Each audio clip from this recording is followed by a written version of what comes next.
അങ്ങനെ ഞങ്ങളുടെ mutual friends ആയിട്ടുള്ള ഷഹൻഷയും ജോണിഫും കൂടി പൊന്നിക്കുട്ടന് കൊടുത്ത ഗിഫ്റ്റാണ് ഞാൻ ഈ അൺബോക്സ് ചെയ്യുന്നത്. വീഡിയോ എടുത്തു വച്ചിട്ട് കുറേ നാളായെങ്കിലും സമയത്തിൻ്റെ അഭാവം, പിന്നെ ഒരു പരിധിവരെ എൻ്റെ മടിയും കാരണം ഇതിപ്പോഴാണ് ഞാൻ റെക്കോർഡ് ചെയ്യുന്നത്. അപ്പോൾ ഹായ് ഫ്രണ്ട്സ്, എല്ലാവർക്കും നമസ്കാരം. Welcome to our YouTube channel. ഇത് ഒരു ബേബി ബൗൺസർ എന്ന് പറയപ്പെടുന്ന സാധനമാണ്. ഒട്ടുമിക്ക എല്ലാവരും ഇപ്പോൾ പിള്ളേർക്ക് മേടിച്ച് ഞാൻ യൂട്യൂബിലാണെങ്കിലും ഒക്കെ കാണുന്ന ഒരു ഐറ്റമാണ്. ഇതുകൊണ്ട് കുറേ ഉപയോഗങ്ങളുണ്ട്. ഒന്ന്, ഈ കാണുന്ന ഒരു സ്റ്റീൽ റോഡ് പോലത്തെ സാധനം ഉണ്ടല്ലോ, അതിൽ വെച്ച് കഴിഞ്ഞിട്ട് ഇങ്ങനെ ബേബിയെ ആട്ടാൻ പറ്റും. അതായത് ഒരു ചെറിയ ബൗൺസിങ് എഫക്റ്റ് കൊടുക്കാൻ പറ്റും, തൊട്ടിൽ പോലത്തെ. അതാണ് ഇതിൻ്റെ ഒരു പർപ്പസ്. പിന്നെ ഒരു പർപ്പസ് എന്ന് പറഞ്ഞാൽ അത് കെട്ടിത്തൂക്കിയിട്ടിട്ടൊരു ഊഞ്ഞാൽ പോലെ വേണമെങ്കിൽ ഉപയോഗിക്കാം.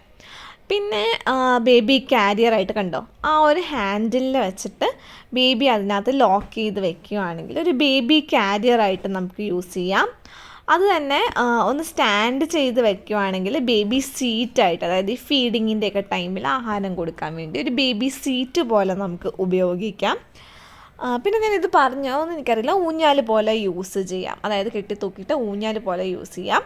പിന്നെ അതിൻ്റെ ഒരു കുഷ്യനുണ്ട്, നിങ്ങൾ ഈ കാണുന്ന കുഷ്യനുണ്ടല്ലോ, ആ കുഷ്യൻ റിമൂവ് ചെയ്ത് കഴിയുവാണെങ്കിൽ നമുക്ക് ഈ ചെറിയ വാഷ്റൂമൊക്കെ ആണെങ്കിൽ അതിനകത്ത് ബേബി ഇരുത്തിയിട്ട് ഇരിക്കാൻ പ്രായമായി കഴിയുമ്പോൾ ബേബി ഇരുത്തി കുളിപ്പിക്കാൻ ഇതിനകത്ത് പറ്റും.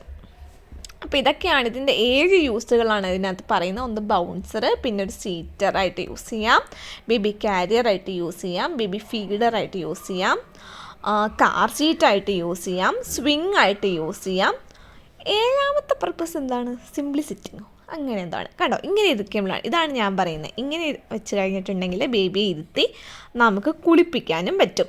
പിന്നെ ഇതിനകത്ത് പാട്ട് കേൾക്കും ഗൈസ്. ആ ഒരു നീല ബട്ടൺ ഞെക്കി കഴിഞ്ഞിട്ടുണ്ടെങ്കിൽ ഒരു പാട്ട് കേൾക്കും. പിന്നെ ഒരു ചെറിയൊരു സ്റ്റോറേജ് ഏരിയ പോലെയുണ്ട്. ഇപ്പോൾ കൊച്ചിനെ നമ്മൾ കാരിയറായിട്ട് കൊണ്ട് നടക്കുകയാണെങ്കിൽ അത്യാവശ്യമായിട്ട് അതിൻ്റെ ബോട്ടിലോ അങ്ങനെ എന്തെങ്കിലുമൊക്കെ വെക്കണമെങ്കിൽ കണ്ടോ, ഇതാണ് ഞാൻ പറഞ്ഞത്. ഇത് ഊഞ്ഞാലായിട്ട് സ്വിങ് ആയിട്ട് യൂസ് ചെയ്യാമെന്ന് ഞാൻ പറഞ്ഞില്ലേ. അപ്പോൾ അതിന് വേണ്ടിയിട്ടുള്ള റോപ്പും ഹാർനസ്സും ഒക്കെയാണത്. അത് ഇതിനകത്ത് അറ്റാച്ച് ചെയ്തിട്ട് കെട്ടിത്തൂക്കി ഇടുവാണെങ്കിൽ ഒരു ഊഞ്ഞാൽ പോലെ ഉപയോഗിക്കാവുന്നതാണ്. അപ്പോൾ ഇത് നമുക്ക് ഏലൂരിലെ വീട്ടിലേക്കാണ് അവർ അയച്ചത്. അത് കഴിഞ്ഞ് നമ്മളിത് ബാംഗ്ലൂരിലേക്ക് കൊണ്ടുവന്നു. അപ്പോൾ ആദ്യം നമ്മൾ അൺബോക്സ് ചെയ്ത് ഇതിൻ്റെ പരിപാടി എങ്ങനെയാണെന്നൊക്കെ ഒന്ന് പോളേട്ടൻ പഠിക്കുന്നതാണ് നിങ്ങളെ കാണുന്നത്. ഇപ്പം പോളേട്ടൻ്റെ ഹെയർ കണ്ടാൽ തന്നെ നിങ്ങൾക്കറിയാം ഇത് ഒരുപാട് പഴയ വീഡിയോ ആണ്. അത് കൊച്ചുണ്ടായി അവളുടെ 28-ന് ഇവർ കൊടുത്ത ഗിഫ്റ്റാണ്. അപ്പോൾ തന്നെ അറിയാമല്ലോ, ഇപ്പോൾ അവൾക്ക് 8 മാസമായി. അപ്പോൾ അത്രയും പഴയ വീഡിയോ ആണിത്. റെക്കോർഡ് ചെയ്ത് വെച്ചിരുന്നു, പക്ഷേ ഷൂട്ട് ചെയ്ത് വെച്ചിരുന്നു, റെക്കോർഡ് ചെയ്യാൻ മറന്നുപോയി. അപ്പം ഇതാണ് സംഭവം. ഇതിൻ്റെ എങ്ങനെയാണ് പരിപാടി, എങ്ങനെ കെട്ടിത്തൂക്കിയിട്ടാൽ എങ്ങനെ ഉണ്ടാവും, അങ്ങനെയൊക്കെ നമ്മൾ നോക്കുന്നതാണ് നിങ്ങളീ കാണുന്നത്. പിന്നെ നമ്മൾ ആദ്യം എന്ത് ചെയ്തെന്ന് വെച്ചാൽ ഏലൂര് വീട്ടിൽ തന്നെ ഇതൊന്ന് ജസ്റ്റ് കെട്ടിത്തൂക്കി നോക്കി എങ്ങനെയുണ്ട് ഇതിൻ്റെ സ്ട്രെങ്ത്ത്. ഇനിയിപ്പം ഇതിന് വിചാരിക്കണം അത്ര സ്ട്രോങ് ഒന്നും അല്ലെങ്കിൽ വെറുതെ ചുമന്ന് ബാംഗ്ലൂർക്ക് കൊണ്ടുപോകണ്ടല്ലോ എന്ന് വിചാരിച്ചിട്ടായിരുന്നു. പക്ഷേ ഇത് നോക്കിയപ്പോൾ നമുക്ക് മനസ്സിലായി ഇത് ഓക്കെ ആണെന്ന്. അങ്ങനെ നമ്മളത് ബാംഗ്ലൂർക്ക് കൊണ്ടുവന്നു. ഇപ്പം നിങ്ങൾ കാണുന്നത് നമ്മുടെ ബാംഗ്ലൂരിലെ വീട്ടിൽ ഞാനത് കെട്ടിത്തൂക്കി വെച്ചേക്കുന്നതാണ്. കണ്ടതിനൊരു മോസ്കിറ്റോ നെറ്റൊക്കെ ഉണ്ട്. അപ്പോൾ കൊച്ചിനെ അങ്ങനെ അതിൽ കിടന്ന് ഉറങ്ങുവാണേ കൊതുകൊന്നും കടിക്കാതിരിക്കാൻ വേണ്ടി അത് വെച്ച് ചുമ്മാ ഒന്ന് കവർ ചെയ്ത് വെച്ചാൽ മതി. ഈ കാണുന്ന ടെഡ്ഡി ബിയറൊന്നും നമ്മൾ വാങ്ങിച്ചതല്ല, അതൊക്കെ അതിൻ്റെ കൂടെ ഉണ്ടായിരുന്നതാ. ഇതാണ് എൻ്റെ ജിംബ്രൂട്ടൻ ഗൈസ്. ഇതിൻ്റെ പേരാണ് ജിംബ്രൂട്ടൻ, ഈ മങ്കിയുടെ. ഇത് ഞങ്ങൾ മൈസൂർ പോയ സമയത്ത്, ഞാൻ പ്രഗ്നൻ്റ് ആയിരിക്കുന്ന ടൈമിൽ നമ്മൾ ബേബി മൂണിന് വേണ്ടി മൈസൂർ പോയപ്പം വഴിയരികിൽ കണ്ട് എനിക്ക് ഭയങ്കര ഇഷ്ടപ്പെട്ട് ഞാൻ പേശി 250 രൂപയ്ക്ക് മേടിച്ച സാധനം. അവരെന്തോ 400 എന്തോ പറഞ്ഞിട്ട് 250 രൂപ എന്ന് പറയുമ്പോൾ ഞാനും വിചാരിച്ച് നോപ്പെട്ട ക്വാളിറ്റി ആയിരിക്കും എന്നൊക്കെ. പക്ഷെ കണ്ടപ്പോൾ ഒരു ഭയങ്കര ഇഷ്ടം തോന്നി അതിനോട്, അങ്ങനെ വാങ്ങിച്ചതാണ്. പക്ഷേ ഇന്ന് ഈ നിമിഷം വരെ യാതൊരുവിധ കുഴപ്പമില്ല. ഞാൻ അങ്ങനെ ഇങ്ങനെയൊക്കെ ഉപയോഗിച്ചിട്ടുണ്ട്. വളരെ ബാഹുബലി കളിക്കാൻ തൂക്കിക്കൊണ്ടിരുന്നിട്ടുണ്ട്, അതിനെ തട്ടിത്തെറിപ്പിച്ചൊക്കെ നോക്കിയിട്ടുണ്ട്. എപ്പോഴോ എന്നെ ചുമ്മാ പീലിയായിട്ടാൻ വേണ്ടി എൻ്റെ പല പല പല മൂടുകളും കണ്ടിരിക്കുന്നൊരു പുള്ളിയാണിത്. ഞാൻ കെട്ടിപ്പിടിച്ച് കിടന്ന് ഉറങ്ങിയിട്ടുണ്ട്, ഇതിനെ ഇനി എടുത്തുകൊണ്ട് നടന്നിട്ടുണ്ട്, അങ്ങനെ ഇങ്ങനെയൊക്കെ. വയറായിരുന്ന സമയത്ത് വയറിലിരുത്തിയൊക്കെ നോക്കിയിട്ടുണ്ട്. അതൊന്നും കുഴപ്പം പറ്റിയിട്ടില്ല. പിന്നെ കെട്ടിത്തൂക്കിയിടാൻ പൊന്നിക്കുട്ടൻ ചെറുതായതാണ്. നമ്മളിതിനെ ബൗൺസറായിട്ടാണ് യൂസ് ചെയ്തുകൊണ്ടിരുന്നത്. ചക്കു ഇരിക്കണം കണ്ടോ അതുമ്മേ. പുള്ളി അതുമ്മേ ഇരുന്ന് വലിയ ആളായിട്ട് പാട്ടൊക്കെ പാടി കൈയൊക്കെ കൊണ്ട് ഗുസ്തിയൊക്കെ കാണിച്ചിരിക്കുന്നതാണ് ഈ കാണുന്നത്. ഒരു പ്രായം വരെ ഇവിടെ സുഖമായിട്ട് അതും ഇരിക്കുമായിരുന്നു. ഇച്ചിരി വലുതായി കഴിഞ്ഞും ഇപ്പോഴും അവൾ അതിനകത്ത് ഇരിക്കും. പക്ഷേ ഇപ്പോൾ പ്രശ്നം എന്താണെന്ന് വെച്ചാൽ പുള്ളിക്ക് ഇപ്പം പുള്ളിയെ ലോക്ക് ചെയ്ത് വെക്കുന്നത് ഭയങ്കര കലിപ്പുള്ള പരിപാടിയാണ്.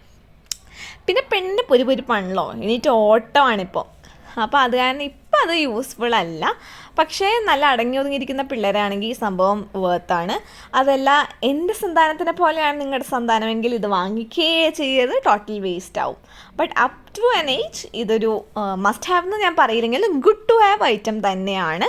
ഫ്ലാറ്റിലൊക്കെ ജീവിക്കുന്നവർക്കാണെങ്കിൽ ഇപ്പം നിങ്ങൾ അടുക്കളയിലൊക്കെ ജോലിയാണെങ്കിൽ ഇതിനകത്ത് ലോക്ക് ചെയ്ത് വെച്ചാൽ പുള്ളി അനങ്ങുന്ന അനുസരിച്ച് ഇങ്ങനെ ബൗൺസ് ആയിക്കൊണ്ടിരിക്കുമ്പോൾ അവർക്കൊരു ആട്ടുന്നൊരു ഫീലും കിട്ടും. അങ്ങനെ കിടന്ന് ഉറങ്ങുകയും ചെയ്യും. ഇവള് 2-3 തവണ ഞാൻ ഇതിനകത്ത് ഉറക്കിയിട്ടുണ്ട്. കണ്ടോ, കൊച്ച് കൈയും കാലും ഇട്ട് അടിക്കുന്ന അനുസരിച്ച് അത് കിടന്ന് ആടും. അപ്പോൾ ഇതൊക്കെയാണ് ഇതിൻ്റെ യൂസ്. ഇതിൻ്റെ റിവ്യൂസൊക്കെ കണ്ട് നോക്കുക. ഇഷ്ടപ്പെടുകയാണെങ്കിൽ വാങ്ങിക്കുക. ആർക്കെങ്കിലും ഗിഫ്റ്റ് കൊടുക്കണമെങ്കിൽ കൊടുക്കുക. ഐറ്റം അഗെയിൻ ഞാൻ പറഞ്ഞ പോലെ ഒരു മസ്റ്റ് ഹാവ് ഒന്നുമല്ല, but good to have item തന്നെയാണ്. ബേബി കാരിയർ പ്രാമൊക്കെ ഞാൻ വേണമെങ്കിൽ മസ്റ്റ് ഹാവ് എന്ന് പറയും. പക്ഷേ ഇതൊരു ഗുഡ് ടു ഹാവ് ഐറ്റമാണ്. വാങ്ങിച്ചു എന്ന് വെച്ച് അടങ്ങിയൊരുക്കുന്ന ഒരു കുട്ടിയൊക്കെ നിങ്ങൾക്ക് ഉണ്ടെങ്കിൽ നഷ്ടമല്ല. പിന്നെ അപ് ടു എനേജ് ഒട്ടും തന്നെ നഷ്ടമല്ല. കണ്ടിങ്ങനെ കളിപ്പിച്ചൊക്കെ പുള്ളി ഇതിന്ന് കളിക്കുകയൊക്കെ ചെയ്തോളും. അപ്പോൾ ഇത്രയേ ഉള്ളൂ. ഇതൊക്കെ പഴയ വിശേഷങ്ങളാണ്. ഇപ്പോൾ പൊടിതെറ്റി എടുക്കുന്നതിന് ക്ഷമിക്കണം, ടൈമിൻ്റെ കുറവ് കൊണ്ടാണ് റെക്കോർഡ് ചെയ്യാൻ ലേറ്റ് ആവുന്നത്. അപ്പോൾ tata bye bye, see you with another video.